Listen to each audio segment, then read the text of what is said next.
the Pancasila, the five guiding principles of our national life. Apa yang terpendam di dalam bumi Indonesia ini, agar supaya sebagai hasil dari penggalian itu dapat dipakainya sebagai dasar daripada negara Indonesia merdeka yang akan datang. Sudah terbukti bahwa Pancasila yang saya gali dan saya persembahkan kepada rakyat Indonesia, bahwa Pancasila itu adalah benar-benar satu dasar yang dinamis, satu dasar yang benar-benar dapat menghimpun segenap tenaga rakyat Indonesia, satu dasar yang benar-benar bisa mempersatukan rakyat Indonesia itu untuk bukan saja mencetuskan revolusi, tetapi juga mengakhiri revolusi ini dengan hasil yang baik. Assalamualaikum warahmatullahi wabarakatuh. Innal hamdalillah nahmaduhu wa nasta'inuhu wa nastaghfiruhu wa na'udzu billahi min syururi anfusina wa min sayyiati a'malina may yahdihillahu fala mudilla lahu wa may yudlil fala hadiyalah. Asyhadu an la ilaha illallah wahdahu la syarika lah wa asyhadu anna Muhammadan 'abduhu wa rasuluhu amma ba'du. Alhamdulillahirabbil alamin. Bersyukur kehadirat Allah Subhanahu wa taala yang telah melimpahkan segala nikmat, rahmat dan karunia kepada kita semua, serta atas segala nikmatnya yang berupa iman, ihsan dan kesehatan, sehingga pada kesempatan kali ini kita masih dipertemukan untuk bisa sedikit mempelajari mengenai Pancasila. Selawat dan salam semoga selalu tercurah limpahkan kepada junjungan kita Nabi Agung Muhammad SAW yang senantiasa membawa dan menerangi hati nurani kita menjadi cahaya bagi segala perbuatan mulia.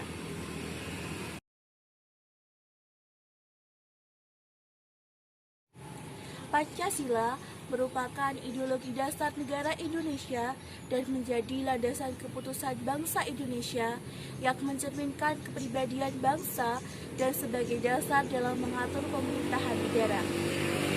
Secara etimologis, Pancasila berasal dari bahasa Sanskerta, yaitu dari kata panca yang berarti lima dan sila yang berarti dasar. Jadi Pancasila ialah 5 dasar.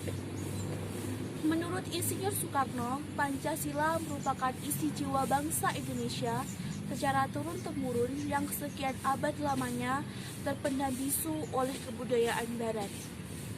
Dengan demikian, Pancasila tidak saja falsafah negara, tetapi lebih luas lagi, yakni falsafah bangsa Indonesia. Menurut Muhammad Yamin, Pancasila adalah 5 dasar yang berisi pedoman atau aturan tentang tingkah laku yang penting dan baik. Pancasila berasal dari kata panca yang berarti 5 dan sila berarti sendi, asas, dasar atau peraturan tingkah laku yang penting dan baik. Pancasila yang kita gunakan sebagai dasar negara saat ini mengalami sejarah yang begitu panjang. Proses perumusan Pancasila sebagai dasar negara diawali pada masa penjajahan Jepang. Pada tahun 1944, Jepang mulai mendekati kekalahan terhadap sekutu. Untuk itu, Jepang berusaha meminta bantuan kepada bangsa Indonesia dengan janji akan diberi kemerdekaan. Janji itu direalisasikan dengan membentuk BPUPKI dengan anggota 60 orang yang mencerminkan perwakilan dari berbagai daerah dan suku di Indonesia. Kemudian BPUPKI melakukan sidang yaitu dari tanggal 29 Mei sampai 1 Juni 1945. Pada sidang tersebut ada 3 tokoh yang mengemukakan pendapatnya mengenai dasar negara, yaitu Muhammad Yamin, Supomo, dan Insinyur Soekarno. Pada sidang tanggal 29 Mei 1945, Muhammad Hatta merumuskan 5 asas dasar negara Indonesia merdeka, yaitu perikebangsaan, perikemanusiaan, periketuhanan, perikerakyatan, dan kesejahteraan rakyat. Selanjutnya, pada tanggal 31 Mei 1945, Mr. Supomo merumuskan dasar negara, yaitu persatuan, kekeluargaan, keseimbangan lahir batin, musyawarah, dan keadilan sosial. Dan pada tanggal 1 Juni 1945, Insinyur Soekarno mengemukakan 5 rumusan mengenai dasar negara, yaitu nasionalisme atau kebangsaan Indonesia, internasionalisme atau perikemanusiaan, mufakat atau demokrasi, kesejahteraan sosial, dan ketuhanan yang berkebudayaan. Kelima asas tersebut diberinya nama Pancasila sesuai saran teman yang ahli bahasa. Untuk selanjutnya, tanggal 1 Juni kita peringati sebagai Hari Lahir Pancasila. Namun tidak sampai di situ saja, Insinyur Soekarno mengusulkan bahwa 5 sila tersebut dapat diperas menjadi trisila dan kemudian disederhanakan lagi menjadi ekasila atau satu sila. Nah, kemudian pada tanggal 22 Juni 1945 terbentuklah dasar negara yang dirumuskan oleh Panitia 9 yang dikenal dengan Jakarta Charter. Namun pada sila pertama menimbulkan kontra bagi kaum muslim. Lalu pada akhirnya rumusan akhir dasar negara kemudian ditetapkan dalam sidang PPKI pada tanggal 18 Agustus 1945 sebagai dasar negara yang sah dan benar yang tercantum dalam pembukaan Undang-Undang Dasar 1945. Lalu apakah nilai-nilai dalam Pancasila itu bertentangan dengan ajaran-ajaran Islam? Ustadz Tengku Zulkarnain yang dulu menjabat sebagai sekretaris MUI dalam sebuah ceramahnya mengatakan, seandainya ada ungkapan bahwa agama musuh terbesar Pancasila, maka manakah yang harus dibuang? Jika agama mau dibuang, maka itu bertentangan dengan Pancasila, sila pertama. Oleh karena itu, hal tersebut merupakan bukti bahwa nilai-nilai Pancasila terdapat dalam Al-Quran dan hadis yang merupakan ajaran pokok umat Islam yang menginspirasi para pendiri bangsa kala itu yang mayoritas dari kalangan ulama.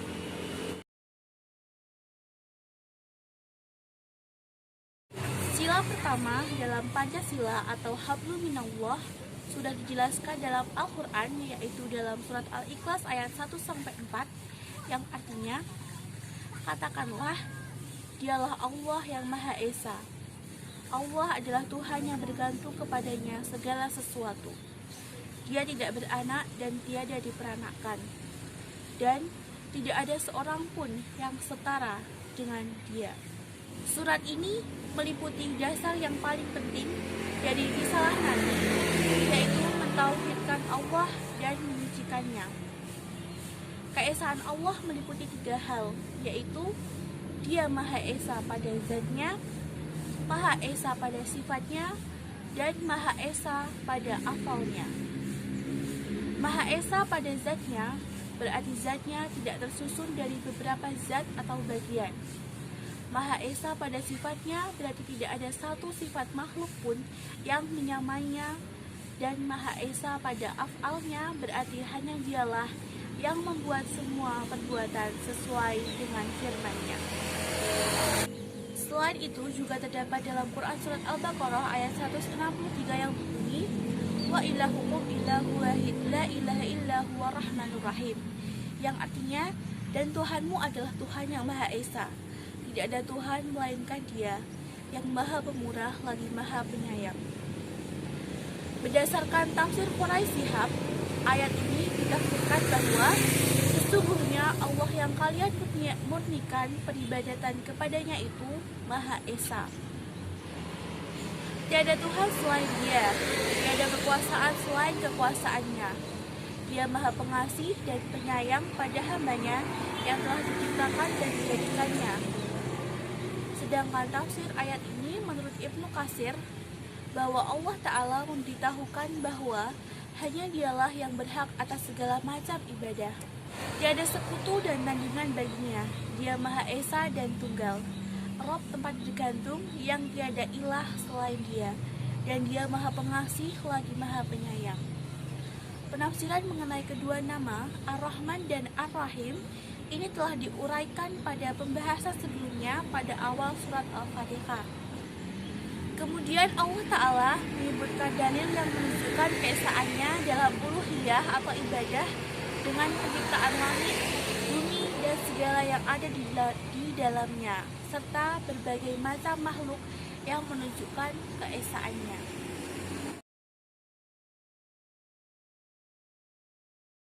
Selanjutnya, sila kedua dalam Pancasila atau Hablum Minannas telah dijelaskan dalam Quran Surat Al-Ma'idah ayat 8 yang berbunyi, Ya ayyuhalladzina amanu kunu qawwamina lillahi syuhada'a bilqisti wa la yajrimannakum syananu qawmi 'alal alla ta'dilu huwa aqrabu littaqwa wattaqullaha innallaha khabirum bima ta'malun. Yang artinya, hai orang-orang yang beriman, hendaklah kamu jadi orang-orang yang selalu menegakkan kebenaran karena Allah, menjadi saksi dengan adil, dan janganlah sekali-kali kebencianmu terhadap suatu kaum mendorong kamu untuk berlaku tidak adil. Berlaku adil itu lebih dekat kepada takwa, dan bertakwalah kepada Allah. Sesungguhnya Allah Maha mengetahui apa yang kamu kerjakan. Quran Surat Al-Ma'idah ayat 8. Berdasarkan tafsir Ibnu Katsir jilid 3 halaman 46 sampai 47 dikatakan bahwa jadilah kalian orang-orang yang menegakkan kebenaran karena Allah, bukan karena manusia atau karena harga diri, dan menegakkan keadilan dan bukan kezaliman. Dan jangan sekali-kali kalian biarkan perasaan benci terhadap sesuatu kaum mendorong kalian untuk tidak berlaku adil kepada mereka. Tetapi amalkanlah keadilan terhadap setiap orang, baik terhadap teman ataupun musuh, yakni sikap adilmu lebih dekat kepada takwa daripada kamu meninggalkannya. Dia kelak akan membalas kalian atas apa yang telah Dia ketahui dari amal perbuatan yang kalian kerjakan. Jika amal itu baik, maka balasannya baik, dan jika amal itu buruk, maka balasannya akan buruk pula. Dalam hadis riwayat Muslim nomor 2699, an Abi Hurairah qala qala Rasulullah sallallahu alaihi wasallam, man nafsin 'an mu'mini qurbatan min qurabi dunya nafsallahu 'an qurbatan min qurabi yaumil qiyamah. Wa ma yashara 'ala mu'siri yasharallahu 'alaihi fid dunya wal akhirah. Rawahul Muslim. Dari Abu Hurairah, dia berkata, Rasulullah bersabda, barang siapa yang membantu seorang muslim dalam suatu kesusahan di dunia, maka Allah akan menolongnya dalam kesusahan pada hari kiamat. Dan barang siapa yang meringankan beban seseorang muslim yang sedang kesulitan, maka Allah akan meringankan bebannya di dunia dan di akhirat. Hadis tersebut merupakan cerminan dari sila kedua yang memerintahkan untuk selalu memudahkan urusan orang lain.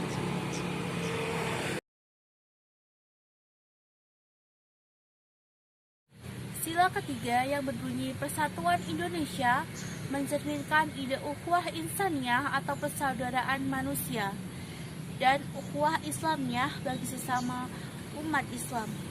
Dalam Al-Quran surat Al-Hujurat ayat 10 Allah berfirman, Innamal mu'minuna ikhwatun fa aslihu baina akhwaikum wattaqullaha la'allakum turhamun. Yang artinya, orang-orang beriman itu sesungguhnya bersaudara. Sebab itu, damaikanlah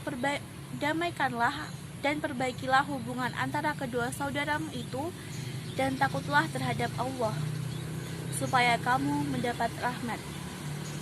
Dalam tafsir Ibnu Katsir juz 26 dijelaskan bahwa jika ada dua golongan dari orang-orang mukmin berperang, maka damaikanlah antara keduanya. Jika salah satu dari kedua golongan itu berbuat aniaya terhadap golongan yang lain, maka perangilah golongan yang berbuat aniaya itu sehingga golongan itu kembali kepada perintah Allah. Jika golongan itu telah kembali kepada perintah Allah, maka damaikanlah antara keduanya dengan adil dan berlaku adillah. Sesungguhnya Allah menyukai orang-orang yang berlaku adil.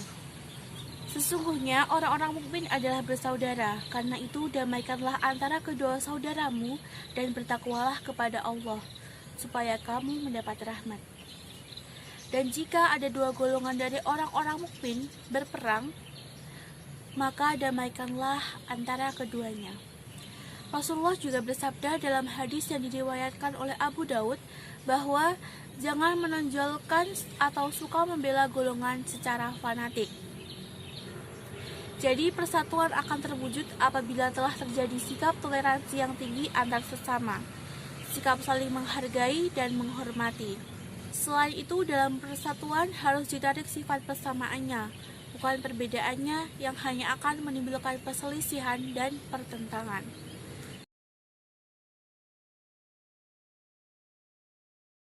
Sila keempat berbunyi kerakyatan yang dipimpin oleh hikmat kebijaksanaan dalam permusyawaratan perwakilan, yang sejalan dengan prinsip Islam yaitu muzakarah dan syura.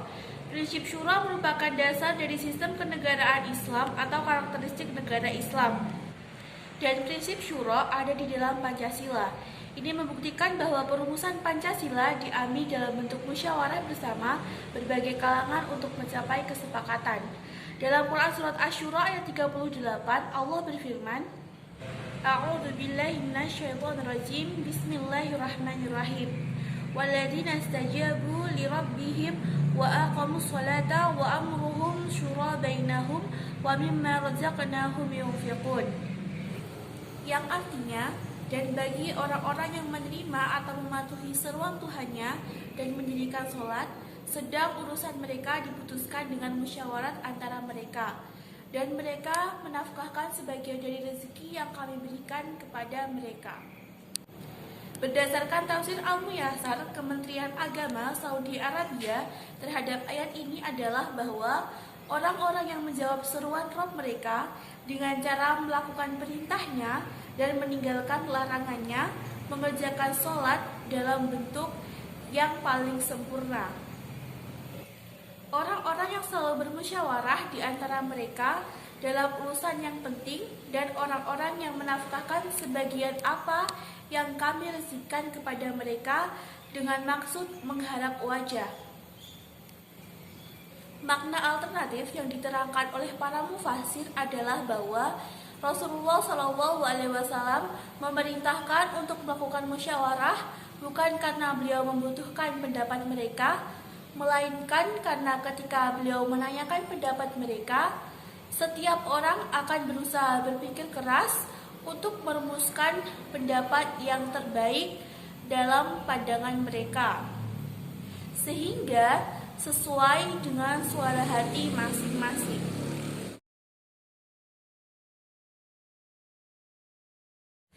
Sila yang kelima berkaitan dengan prinsip adalah. Prinsip ini tercantum dalam Quran surat An-Nahl ayat 90 yang berbunyi, Innallaha ya'muru bil adli wal ihsani wa ita'i lil qurba wa yanha 'anil fahsai wal munkari wal baghi ya'idukum la'allakum tadhakkarun. Sesungguhnya Allah menyuruh kamu berlaku adil dan berbuat kebajikan, memberi kepada kaum kerabat, dan Allah melarang dari perbuatan keji, kemungkaran, dan permusuhan. Dia memberi pengajaran kepadamu agar kamu dapat mengambil pelajaran. Dalam tafsir Jalalain, maksud dari ayat ini adalah sesungguhnya Allah menyuruh kalian berlaku adil, bertauhid atau berlaku adil dengan sesungguhnya, dan berbuat kebaikan, menunaikan fardu-fardu, atau hendaknya kamu menyembah Allah seolah-olah kamu melihatnya. Sebagaimana yang telah dijelaskan oleh hadis, memberi bantuan kepada kaum kerabat, famili, mereka disebutkan secara khusus di sini sebagai pertanda bahwa mereka harus dipentingkan terlebih dahulu. Dan Allah melarang dari perbuatan keji, yakni zina dan kemungkaran. menurut hukum syariat, yaitu berupa perbuatan kekafiran dan kemaksiatan, permusuhan, menganiaya orang lain. Lafaz al-baghyu disebutkan di sini secara khusus sebagai pertanda bahwa ia harus lebih dijauhi, dan demikian pula halnya dengan penyebutan lafaz al-fasya. Dia memberi pengajaran kepada kalian melalui perintah dan larangannya agar kalian di dalam lafaz tazakaruna, menurut bentuk asalnya ialah huruf taknya diidghamkan kepada huruf zal.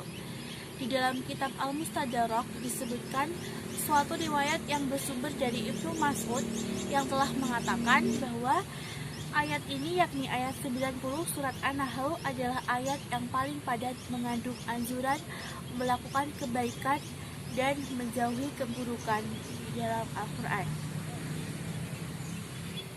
Pancasila merupakan ideologi bangsa Indonesia yang merupakan esensi kehidupan manusia, baik untuk mengatur ataupun sebagai aturan. Dan dari semua yang telah saya sampaikan dapat disimpulkan bahwa terdapat kesamaan antara nilai isi dari Pancasila dengan nilai-nilai Islam. Pancasila is not only used for roads, but noble values that exist in Pancasila. The spirit of Pancasila is the spirit of unity, and unity that is applied in the life of the believing good head, realizing a just and civilized humanity in all sectors of life, and social justice for all Indonesian people. Pancasila tidak hanya dijadikan untuk hafalan semata, tetapi amalkanlah nilai-nilai luhur yang ada di dalam Pancasila. Semangat Pancasila adalah semangat persatuan, dan kesatuan yang diaplikasikan dalam kehidupan berketuhanan yang Maha Esa, mewujudkan kemanusiaan yang adil dan beradab di seluruh sektor kehidupan dan keadilan sosial bagi seluruh rakyat Indonesia. Let's love Pancasila by applying a behavior that upholds togetherness, deliberation, equality, and mutual help. Sekian yang dapat saya sampaikan. Apabila ada salah kata, mohon dimaafkan. Akhirul kalam. Subhanakallahumma wa bihamdika asyhadu an la ilaha illa anta astaghfiruka wa atubu ilaik. Walahul muwafiq illa ahwa min tariq. Wassalamualaikum warahmatullahi wabarakatuh.